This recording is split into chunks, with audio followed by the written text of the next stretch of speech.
Оля, здравей! Много ми е приятно, че сме тук заедно с Кати, която е част от екипа, с който изпълнихме твоя цялостен грим, който беше като начало един проект, който ти реши да предприемеш. Обаче всъщност имаш по-интересна история, дори преди да решиш да се направиш перманентен грим. Кажи ми как започнаха твоите мисли за трансформация, през какво мина и какво те мотивира? Аз много ти благодаря за това, че направи това, което трябваше да направиш.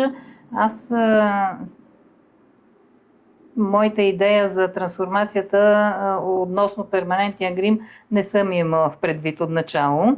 Имах в предвид трансформация в формата на блефаропластика и лифтинг на лицето.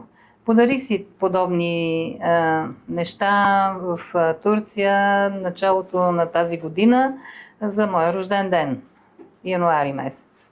Подарих си ги и след като премина периода на възстановяване, случайно, съвсем случайно, в интернет ми попадна ваша презентация на грим за деца.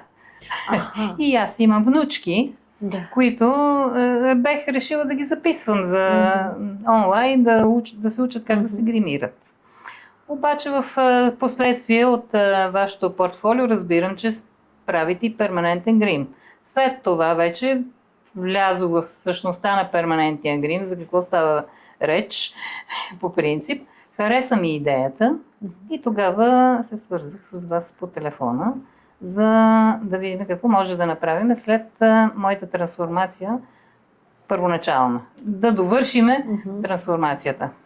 За това. Да, и ние стартирахме с една предварителна визуализация. Да. Направихме си онлайн среща и си спомням, че ти просто веднага хареса предложението. Така беше, да. И действително тия цветове всички, които поставихме на лицето, толкова много ти отиват и дават жизненост на лицето, че това всъщност е най-доброто решение точно след лифтинг, след каквато и да е хирургия на естетична човек, ако предприеме. Полагането на цветове върху платното е толкова хубаво, колкото сега го виждаме. Аз съм много доволна, защото това, което вие направите е като естествено. Просто аз не съм на първа младост, аз съм на 67 години, да уточниме. 68 ще направя януари.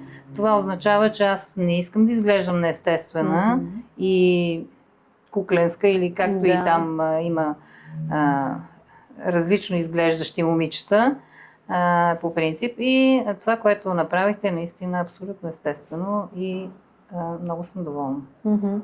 Направихме, благодаря ти и за търпението, което ти си абсолютно безпроблемен клиент, който ляга, изпълнява възстановителни процедури, каквото е казано. Дойде си 3 пъти на процедурите, които направихме. С Кати работихме по проекта, като на нея поверихме устните, тя беше много търпелива с мене и много точна. Много и благодаря на Кати. Кати беше чудесна, прекрасна. Просто. Да. Вие двете сте прекрасни. Без вас нямаше да се получи това. Да. Кати, ти какво мислиш за начина, по който работи с Олга? Това, че видя проекта предварително, нещо притесни ли те като цяло? Не ме притесни, даже напротив, това според мен улесни цялостния процес, защото ние реално предварително знаехме какво правим, какво се иска да постигнем като резултат. Да, с Кати работим спокойно, аз съм спокойна, че мога и да не съм тук и всичко върви по план. И е много по-лесно, когато се работи в екип. Всеки си знае задължението, всеки си знае работата. Това го видях, че всеки е професионалист в всичко, каквото прави. На това разчитаме за крайния. Аз съм човек, който се доверява на професионалистите, така че всичко, което е трябвало да бъде направено, е направено. По най-добрия начин за теб. Да, за мен, да. Имаш ли някакви интересни истории сега, откакто вече близки познати те виждат Да, абсолютно интересните истории са променена? само, че те просто ме заглеждат много втренчено, защото виждат някаква промяна и се налага да ми обяснявам точно какво съм правила. И тогава всички ме поздравяват, в интерес на истината, защото виждат, харесват това, което виждат най-вече. Добри са отзивите, така да се каже. Сега никой не е казал вау, може би защото не знае как да реагира. Хората не знаят как да реагират в такива случаи. Да, определено. Но ти виждаш приятната изненада. Изненадата е приятна и истинска. Удивление. Тези, които са ми приятели, даже се очудват, че съм предприела подобни стъпки, защото те ме познават, че аз не съм суетна, супер суетна, нали? Те се очудват, че съм решила да правя подобни интервенции по себе си.